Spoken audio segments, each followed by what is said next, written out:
Les recommandations mettent en relief nos attentes sur les différents sujets. Toutefois, un item n'a pu être travaillé faute de temps. Il s'agit de minorités visibles, c'est-à-dire les gens de couleur. On a pu constater, entre autres, que les Québécoises d'autre origine ressentent une double discrimination. Discrimination en tant que femme, discrimination en tant qu'immigrante. De plus, on a déploré aussi que parfois les Québécoises d'autre origine se discriminent entre elles, c'est-à-dire les réfugiés politiques et celles qui ne le sont pas, celles qui ont la peau blanche et les autres. Alors, nous étions plongés en 1975, alors que 500 femmes étaient réunies à Ottawa dans le cadre d'un congrès intitulé « Femmes, agents de changement ».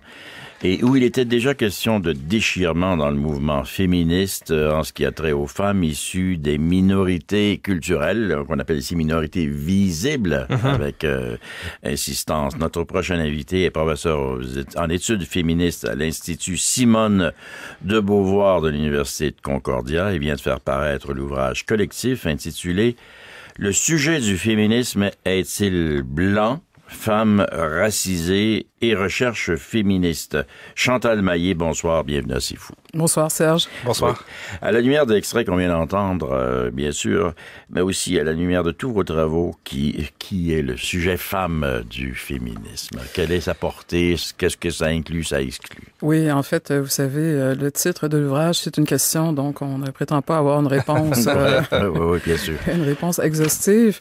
Néanmoins, je pense que la question suggère qu'effectivement, il faut la poser dans la mesure où on peut se demander quels sont les intérêts qui ont été priorisés dans le féminisme, dans le mouvement féministe, dans les revendications qui ont été formulées, qui ont été portées sur la place publique. Alors, dans quelle mesure sont-elles des revendications universelles ou sont-elles des revendications qui sont le reflet peut-être de femmes qui appartiennent à un groupe particulier, qui sont peut-être des Québécoises de souche dans le cas du Québec, qui sont des femmes privilégiées, des femmes de la classe moyenne, donc des femmes qui ont une certaine éducation et qui ont un certain mode de vie et pour lesquels en fait le mouvement féministe a souvent servi de porte-parole, quoi. Ah oui, et ça pose aussi la question des femmes qui ne sont pas représentées donc conséquemment par le féminisme et qui sont tenues en marge de ces revendications. Oui. Mais dans les faits, ça fait très longtemps qu'il y a, en fait, moi je parle de mouvement féministe au pluriel parce qu'on peut faire quand même le constat organisationnel que ça fait, depuis 40 ans que les femmes autochtones s'organisent séparément. En 73, donc, l'Association Femmes autochtones du Canada a été créée parce que les femmes autochtones n'arrivaient pas à trouver de façon de s'insérer dans le mouvement féministe dominant parce que, par exemple, leur revendication majeure était autour de la loi sur les Indiens. Or, le mouvement féministe dominant ne portait pas leurs revendications, alors elles se sont organisées séparément. Et je vous dirais que dans le monde anglo-saxon, ça fait très longtemps qu'il y a une réflexion sur cette question-là, à savoir quels sont les intérêts dominants qu'on représente dans notre discours. Et par exemple, il y a le black féminisme qui a émergé aux États-Unis au début des années 80, qui a vraiment forcé les féministes à faire cette réflexion sur qui sont les femmes au cœur de nos revendications. Mais au Québec, parce que, d'une certaine façon, on est beaucoup influencé par les débats en France, ça a pris beaucoup plus de temps avant qu'on réalise l'importance peut-être de se questionner sur ça, savoir qui sont les femmes au centre de notre discours féministe. Mais dans le titre de votre livre amène des mots qui sont des mots explosifs. Alors, le sujet du féminisme est blanc. Alors, déjà, le mot blanc est un mot assez particulier. Qui sont les blancs? Qu'est-ce qu'une blanche? Qu'est-ce qu'un blanc? Mais femmes racisées et recherche féministe, le mot race. Alors, il y a deux mots là piégés. Vous auriez pu est-ce que c'est un choix? Oui. Écoutez, Serge, pour ajouter à votre choc, je vais même vous parler des études sur la blanchité qui sont maintenant un champ universitaire qui prend de l'expansion, et non seulement au Québec, mais en France. À savoir, donc, dans quelle mesure il n'y a pas une sorte de représentation dominante d'intérêt et de savoir dans le savoir dominant dans les universités. Et en ce sens-là, le fait de parler de femmes blanches, en fait, ce n'est pas, si vous voulez, original quand on connaît un peu les débats dans le champ des études féministes en ce moment. Donc, la réflexion autour de la couleur, de cette séparation entre les femmes blanches et les autres femmes, c'est une revendication, c'est une thématique qui est portée non seulement par les féministes universitaires, académiques, mais aussi par le mouvement des femmes au Québec, même de plus en plus. Or, par rapport à ça, moi, ce que je vous dirais, c'est que si le thème peut choquer dans le contexte de la société québécoise, il est néanmoins pertinent parce que il pose la question des autres et du manque de mots qu'on a pour désigner l'autre dans la société québécoise. Le malaise qu'on a est le fait de se réfugier dans des termes génériques comme la diversité, par exemple. Ouais, et la diversité, c'est personne. Ouais. Oui, les minorités culturelles.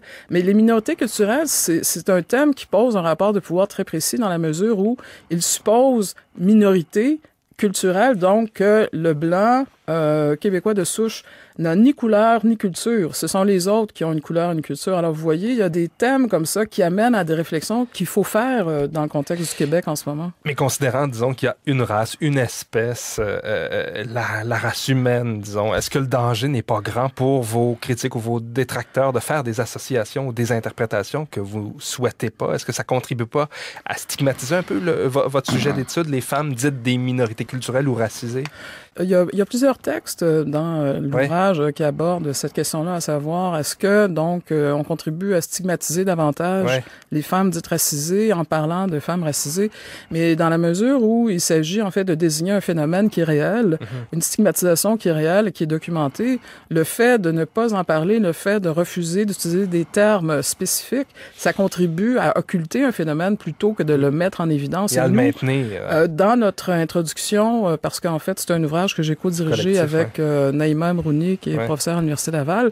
Donc, on aborde effectivement cette question-là, à savoir dans quelle mesure, le fait d'utiliser des termes comme femmes racisées, ça contribue à ouvrir le débat ou à stigmatiser davantage les femmes. Et nous, on choisit de porter ce thème-là parce qu'on pense qu'il faut absolument poser la question et faire le débat. Mais c'est sûr que vous ouvrez le débat et que la question est fondamentale. Parce qu'on a l'impression qu'on fonctionne avec une sorte d'illusion ou de rêve que l'humanité n'est qu'une et qu'il n'y a aucun problème. Puis c'est terminé, que la diversité... Moi, évidemment, l'anthropologue que je suis va vous parler plus de diversité culturelle que de race, mais il reste que vous posez le problème pour vrai. Les femmes asiatiques, les femmes métissées, les femmes autochtones, les femmes noires, les femmes, on va dire blanches, là, mais il y a une couleur aux lois, il y a une couleur à l'histoire. Et vous abordez ce sujet-là. Oui.